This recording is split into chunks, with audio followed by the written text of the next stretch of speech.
สบายดีแล้วก็สวัสดีทุกคนที่กำลังติดตามมักสมหน่อยยินดีนะครับเข้าสู่ซ่องอาค่าน้อยคือมื้อนี้เราอยู่บ้านนั่นล่ะบ่ไปใส่ทุกคนก็เลยว่าสิพาท่าน FC ทั้งหลายมาเบิ่งพืชชนิดหนึ่งนาทีกำลังเป็นกระแสมาแฮงในทางเมืองไทยก็คือตอนนี้เราตามโซเชียลมีเดียเราตามมันซองทีวีต่างๆเขาโฆษณาเกี่ยวกับกล้วยด่างทุกคนเนาะกล้วยด่างแบบที่เป็นลวดลายต่างๆเนาะบ่ว่าจะเป็นสีเขียวสีแดงสีลายทหารไม่อย่างก็แล้วแต่เนาะมันมีหลายชนิดที่เป็นราคาแพงเนาะตามนี้กำลังนิยมกันบ่ฮู้ว่าเขาสิซื้อไปเฮ็ดหยังหรือว่าเขาเอาไปเฮ็ดหยังหรือว่าเพียงแต่เอาไปประดับบ้านบ่ก็บ่จักเนาะเพราะฉะนั้นมื้อนี้เฮาสิพา FC ทั้งหลายเนาะมาเบิ่งกล้วยด่างแบบกล้วยด่างแดงของสปป.ลาวกันเนาะเห็นข้างหลังวันนี้สวยงามมากันเลยนี่ทุกคนอันนี้คือกล้วยด่างแดงของสปป.ลาวกันจะเป็นลักษณะของมันกับใบแดงๆแต่ว่าคือบางแล้วแต่เราบางใบก็จะเป็นออกแบบเขียวแดงเนาะบางใบมันก็จะออกเป็นแดงๆเลยนี่เห็นบ่นี่กำลังกระแสงมาแห้งพอสมควรตัวนี้เนาะบ่ฮู้ว่าเขาสิซื้อไปเฮ็ดหยัง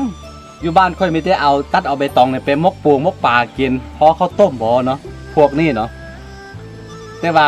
ตามค่อยคิดเนาะตามค่อยคิดเองนะว่าพวกที่ซื้ออันกล้วยด่างเป็นอย่างนี้เป็นเพียงในกระแสหรือว่าปันราคากันซื้อเนาะเพราะว่ามันก็บ่ได้มีประโยชน์มีอย่างมากมายเอาแท้ว่าปานนั้นเนาะเพียงแต่ว่าน่าจะซื้อไปประดับบ้านเห็นสังเกตจากนี่เนาะจะเป็นแดงเห็นบ่สวยงามถ้าอยู่เมืองไทย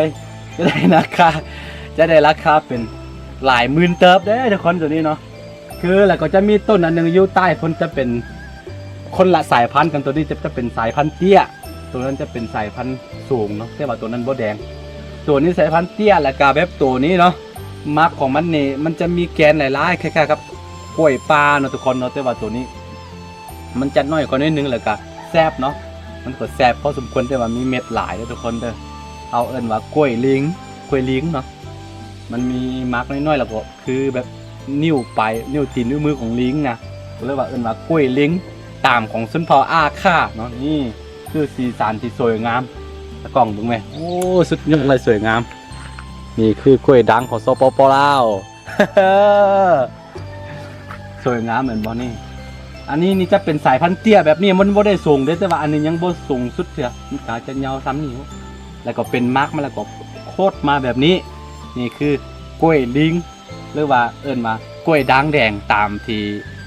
คนไทยกำลังนิยมกันเนาะแต่ว่าอย่าเฝ้าเดซิดามากันคืออันนี้เป็นเพียงแต่ว่าสาธิตให้เบิ่งที่จริงใบของมันบ่ได้แดงแบบนี้เนาะแต่ว่าเพื่อว่าเนาะเพื่อเฮาคือค่อยทดลองเบิ่งว่ามันจะเป็นไปได้บ่วะถ้ามันเป็นจากที่ใบสีเขียวๆแบบนี้เนาะสีไก่มันเป็นสีแดงแบบนี้นะเฮาสามารถผลิตเองได้บ่เนาะคือเพราะว่าตอนนี้กำลังมาแฮงเกี่ยวกับกล้วยด่างเนาะก็เลยว่ามื้อนี้ค่อยทดลองเบิ่งว่าสรุปบัดได้ก็คือเฮามีวิธีการขั้นตอนการผลิตกล้วยด่างแดงแบบนี้เนาะคือตามสไตล์ของค่อยเพียงอันนี้บ่เป็นการแบบไม่หยังก็ต้มคนดูไม่หยังเนาะเป็นเพียงแต่สาธิตให้เบิ่งว่ายังน้อยก็ถ้าอยากได้กล้วยด่างไม่หยังบ่จำเป็นต้องไปซื้อราคาแพงๆนะเราสามารถนี่เนาะผลิตเองแบบนี้แล้วก็ประดับ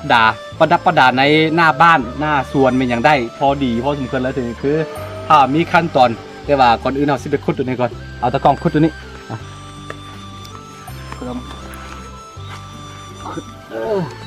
นี่เนาะที่ตัวนี้นี่คือวัตถุดิบเนาะวัตถุดิบที่เราเอามาเป็นขั้นตอนของงานกล้วยด่างนะทุกคนเด้อเอาไม่เอามาอายุสิบพูดบูดุตาจ้องอะไรกินวันนั้น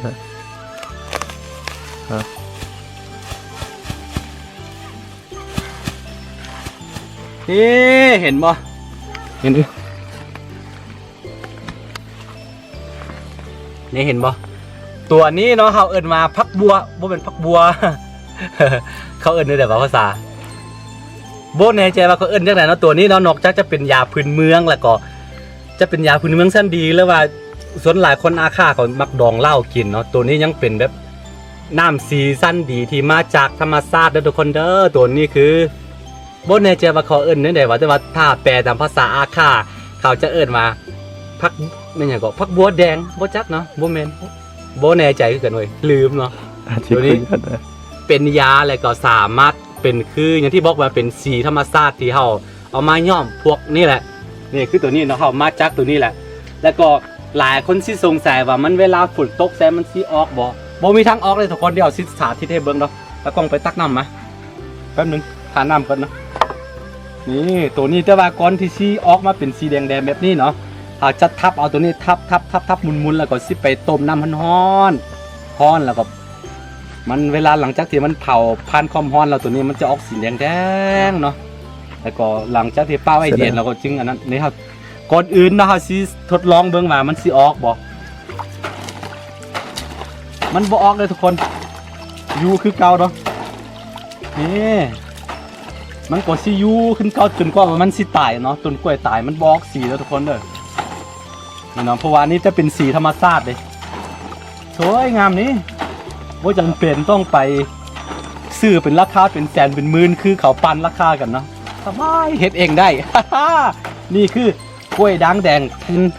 พันธุ์พื้นเมืองของชนเผ่าอาค่ากันพี่น้องนี่มันบออกสีเราทุกคนเนาะเห็นบ่จะเป็นสีตัวนี้มันบอกเลยทุกคนเด้อยังสวยงามคือเก่านี่คือกล้วยด่างแดงของชนเผ่าอาค่าเนาะแต่ว่าในตอนนี้เฮาสาธิตให้เบิ่งว่ามันบ่ออกสีเนาะ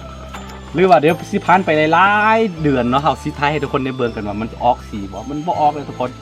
แล้วก็เฮาบ่สามารถฮู้ว่ามันเป็นของอันเป็นหยังก็เฮาบ่สามารถจำแนกได้ว่ามันเป็นของจากธรรมชาติหรือว่าของที่ผลิตคนเฮาผลิตขึ้นมาเองนั้นจำแนกบ่ได้ทุกคนเพราะว่ามันบ่มีสีเข้าใจบ่มันก็เป็นธรรมชาติแบบนี้เลยนี่มันบ่มีสีทุกคนนี่มันบ่มีเนาะเป็นสีของธรรมชาติเนาะมาจากนี่ต้นพืชชนิดหนึ่งมันคือกับพวกอันผักเทียมผักบัวนี่แหละทุกคนนี่สีแดงๆเนาะเอาสีทับแล้วก็จะไปย่อมเนาะคือตอนแรกเขาบ่ได้ย่อมแบบนี้ส่วนพออาคาเขาจะย่อมพวกไข่แดงแล้วทุกคนเด้อเพราะว่ามันจะมีสำหรับส่วนพออาคากับส่วนพอพวกอิวเมียนเนาะจะมีพิธีกรรมหรือว่าจะมีบุญกินเจียงเทศกาลไข่แดงนะทุกคนนะก็เรียกว่าเขาจะเอาตัวนี้แหละไปย่อมแต่ว่าตอนนี้หลายๆบอลเขาก็เปลี่ยนไปหันไปย่อมสีวิทยาสีที่เขาผลิตมาขึ้นมาเนาะแต่ว่าเมื่อก่อนเขาใส่ตัวนี้ทุกมื้อนี้อยู่บ้านค่อยเนาะเวลาฮอตบุญไข่แดงเนาะพวกเขาจะเอาตัวนี้แหละเนาะทุกมื้อนี้เนาะเขาก็มาทับอย่างที่บอกไปเขาจะทับแล้วก็จะไปต้มเนาะจะไปต้มแล้วก็มันจะออกเป็นสีแดงไข่สีแดงทุกคนนี่คือสีธรรมชาติเนาะเป็นซึ่งว่าจะได้ว่าเป็นอันภูมิปัญญาของชาวบ้านเขาเนาะที่สืบทอดกันมานี่มันจะเกิดขึ้นเองตามธรรมชาติด้วยทุกคนนะตัวนี้เด้อสวยงามทุกคนเห็นขนาดทอดจับจากนี้มันก็จะออกสีนี่บ่ทันได้พันกันต้มเถอะนี่มันจะออกสีแล้วทุกคนถ้าเป็นต้มเนี่ยโอ้สุดยอดเลยนี่เห็นบ่แดงนี่คือสีธรรมชาติเนาะวิธีการย้อมสีนี่แล้วก็เขาก็จะได้กล้วยดัง กล้วยดังแบบนี้สวยๆงามๆประดับหน้าบ้านได้เลยทุกคนโดยบ่มีอายุทุกคนจนก็ว่าต้นกล้วยนี่สิตายไปนะทุกคนหรือว่าต้นใบของมันหักไปหรือว่าเฮาเด็ดไปแล้วก็หลังจากที่ออกไม้ปงใบมันก็สิบ่เป็นสีแล้วแต่ว่าสามารถเฮ็ดเองเนาะเฮ็ดได้ตลอดเวลาเลยมันบ่มีสีบ่มีสวยงามสีสันสวยงามเลยตะกล้องมาที่มั้ยสวยงามเพียงแต่ว่าเราไปต้มแล้วก็ไปเอาตัวนี้ไปต้มแล้วก็ป้าให้เย็นๆแล้วก็จนน้ำเย็นแล้วก็เอามาทอกใส่มันจะเป็นสีแบบนี้เลยนี่สวยงามนี่คือกล้วยด่างของชนเผ่าอาค่าโอ้สวยงามพี่น้องติดต่อมาได้อยากซื้อเนาะติดต่อมาได้ บ่เอาแพงเอาจัก10 บาท20 บาทก็พอเดี๋ยวตัวนี้เนาะนี่เราบ่จำเป็นต้องไปตามกระแสโลก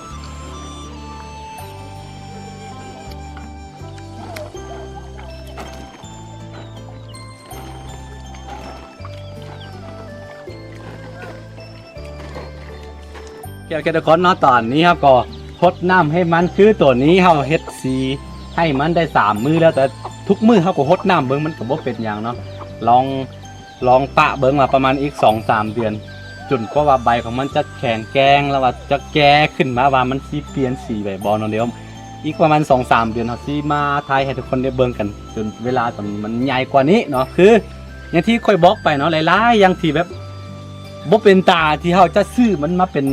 ประดับซ้ำนะแต่ว่าหลายๆคนก็หันแบบตามกระแสเนาะคือว่าเห็นกล้วยด่างแบบนี้สีงามก็ผู้ใดมีแบบมีเงินมีทองก็ซื้อได้แต่ว่าอย่างที่อย่างเฮาเนาะเราบ่จำเป็นต้องไปตามกระแสของเขาดอกทุกคนเราสามารถผลิตเองได้นี่เนาะมันบ่เป็นประโยชน์ราคาเป็นหมื่นเป็นพันจะนี่ถ้าจะซื้อถ้าเป็นค่อยนะแต่ว่าค่อยจำพวกที่เขาซื้อกล้วยด่างไปประดับบ้านค่อยเสือว่าเขามีเงินมากพอแล้วมีเงินหลายพอตีเขาจะใส่แบบนี้เพื่อประดับบ้านตัวเองเนาะอันนี้ก็เขาบ่ว่ากันนะว่าสำหรับคือเฮานี่นะเฮาบ่จำเป็นเนาะพวกนี้บ่มีประโยชน์ ทุกคนอันนี้ก็เป็นเพียงแต่การสาธิตหรือว่าขั้นตอนการผลิตกล้วยด่างตามสไตล์ของข้อยเนาะนี่พอเห็นมาเป็นกระแสแฮงก็เรียกว่าเฮ็ดให้ทุกคนได้เบิ่งกันนี่แหละ สีมือจากของข้อยเองเนาะสีมือจากของส่วนพออาคาแล้วก็จะเป็นภูมิปัญญาของชาวอาคาเนาะที่ผู้วิธีการผลิตสีจากธรรมชาติเองนะมันบ่เป็นสารเคมีมันหยังแล้วก็สามารถดื่มได้เนาะตัวสีตัวนี้เนาะโอเคถ้าใครมักคลิปแบบบ้านๆก็อย่าลืมเนาะกดไลค์กดติดตามซองอาคาน้อยเนาะเพื่อบ่ได้พลาดวิดีโอแม้จะซองอาคาน้อยโอเคแล้วเจอกันไว้ในคลิปหน้าเนาะสำหรับคลิปนี้ไปกันพี่น้องสบายดี